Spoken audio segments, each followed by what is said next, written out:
Assalamualaikum warahmatullahi wabarakatuh. Kami dari kelompok 7 ingin mempresentasikan final project mengenai mengenai aplikasi yang sekiranya punya desain yang mengganggu ataupun tidak nyaman untuk pengguna dan kami akan mensimplify itu. Jadi untuk kelompok kami terdiri dari next.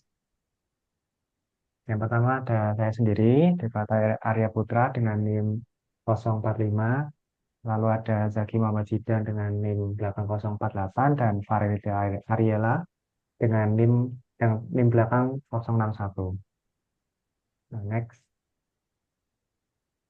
Nah, jadi untuk menjelaskan aplikasinya, aplikasi yang kami rancang ini merupakan pengembangan permuka Facebook dengan fitur utama bernama Simplify Mode atau mode sederhana.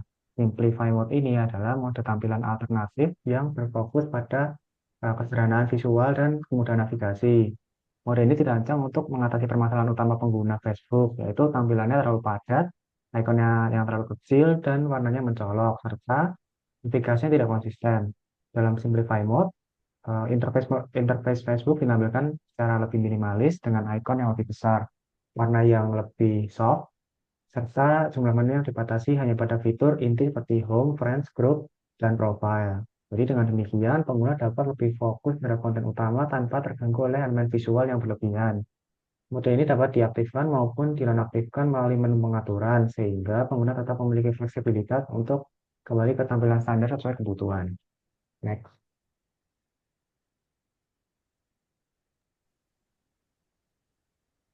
Selanjutnya untuk tujuan dan target pengguna, yang pertama ada tujuan. Tujuan utama dari pengembangan Simplify Mode adalah untuk meningkatkan kenyamanan dan pengalaman pengguna saat menggunakan Facebook. Secara khusus, aplikasi ini bertujuan untuk yang pertama, mengurangi kelelahan visual akibat tampilan yang terlalu ramai dan warna yang kontras.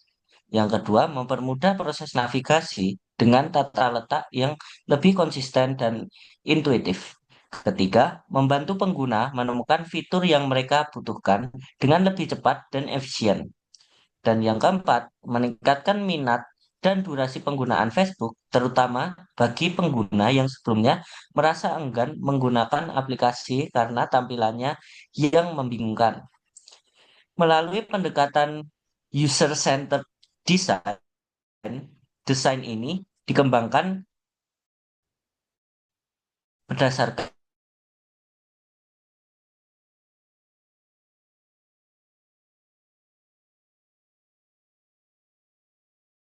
kebutuhan nyata guna dari Simplify Mode mencakup berbagai kalangan pengguna Facebook dengan latar belakang yang beragam. Target utama aplikasi ini antara lain yang pertama mahasiswa dan pengguna muda yang aktif menggunakan media sosial namun menginginkan tampilan yang modern, ringkas, dan tidak membingungkan. Kedua, pengguna umum dan keluarga yang menggunakan Facebook untuk melihat kabar teman atau bergabung dalam grup tetapi merasa kesulitan dengan banyaknya menu dan fitur. Ketiga, pendidik atau pengguna usia dewasa yang membutuhkan aplikasi ringan, mudah dipahami, dan nyaman digunakan dalam waktu lama. Dan yang terakhir yaitu pelaku usaha dan pengguna desktop yang memerlukan tata letak rapi dan navigasi cepat untuk mendukung aktivitas kerja dan komunikasi. Dengan adanya Simplify Mode, Facebook diharapkan dapat menjadi platform yang lebih inklusif dan nyaman bagi seluruh lapisan pengguna.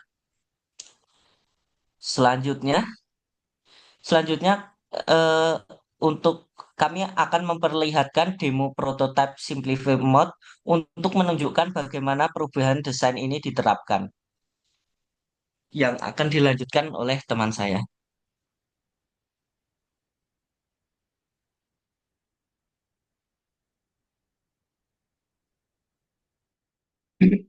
Baik, saya akan melakukan demo untuk demonstrasi prototipe high fidelity yang kami buat menggunakan software Figma. Halaman pertama ini adalah tampilan asli dari Facebook di smartphone. ketika kita mengklik tombol simple di sini akan masuk dalam simplify mode. Nah, seperti ini. Ini adalah tampilan home di mana kami menerapkan prinsip estetik dan minimalis desain. Dengan perbedaan yang paling menonjol adalah eh, bagian dari navigasi bar, di mana kami memindahkannya yang semula dari atas, kami letakkan di bawah. Dan selain itu, kami juga mengurangi kepadatan pada menu bar bagian bawah. Jika pada tampilan asli ikon-ikon terlihat rapat, pada desain ini kami memberikan jarak atau white space yang lebih lega antar ikon. Eh, tujuan Tujuannya adalah untuk meminimalisir kesalahan ketuk atau fat finger error sesuai prinsip ergonomi. Untuk tombol navigasi yang hilang seperti Messenger dan Marketplace akan dipindahkan ke bagian menu atau garis tiga yang dapat diakses pada tombol kanan atas di sini atau di kanan bawah di sini. Lalu bagian atas difokuskan pada untuk stories dan status bar, sementara feed disusun dengan white space yang cukup agar konten mudah dibaca. Lanjut bagian Reels, di sini kami menerapkan fitur latar belakang yang gelap atau dark mode secara otomatis untuk memberikan pengalaman yang imersif saat menonton video, serta memisahkan elemen interaksi di sisi kanan agar tidak menutupi konten utama. Lalu eh, beralih ke halaman search, di sini kami mendesain search bar yang menonjol di bagian atas dengan saran pencarian yang berbasis gambar yang relevan untuk mempercepat user flow. Kemudian di bagian bagian notifikasi, maksud saya, kami memberikan filtering berbasis waktu, di mana kami menggunakan all, new, today, dan earlier. Kemudian kami menggunakan ikonografi dan highlight warna biru muda untuk membedakan notifikasi yang belum dibaca dan yang sudah dibaca sesuai prinsip visibility of system status. Untuk bagian menu sendiri, kami menggunakan tata letak grid dengan ikon-ikon besar untuk mempercepat pengenalan fitur. Di sini letak beberapa ikon navbar dipindah seperti Marketplace, Messenger, dan lain-lain. Juga kami menerapkan card design untuk produk di Marketplace. Setiap produk didesain dengan hierarki informasi yang ketat, gambar produk mendominasi visual, diikuti dengan harga yang diberi warna biru agar lebih mencolok dan eye-catching. Baru kemudian nama produk dan terdapat filter lokasi di atas. Selain itu juga memberikan akses langsung untuk menjual dan akses langsung untuk kategori. Seperti itu.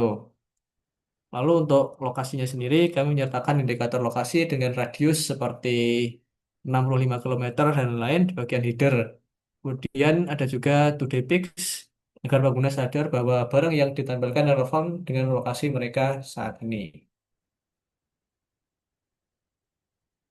Untuk bagian Messenger sendiri masih kurang lebih sama karena menurut kami ini sudah eh, mengaplikasikan banyak white space sehingga tidak terlalu ketat ketika melihatnya. Sekian demo produk, demo prototipe kami.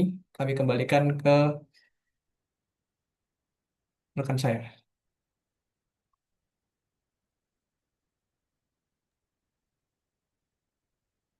Ya baik, mungkin itu saja yang bisa kami sampaikan pada presentasi kali ini. Kalau misal ada salah kata ataupun penyampaian kami mohon maaf. Sekian, terima kasih. Wassalamualaikum warahmatullahi wabarakatuh.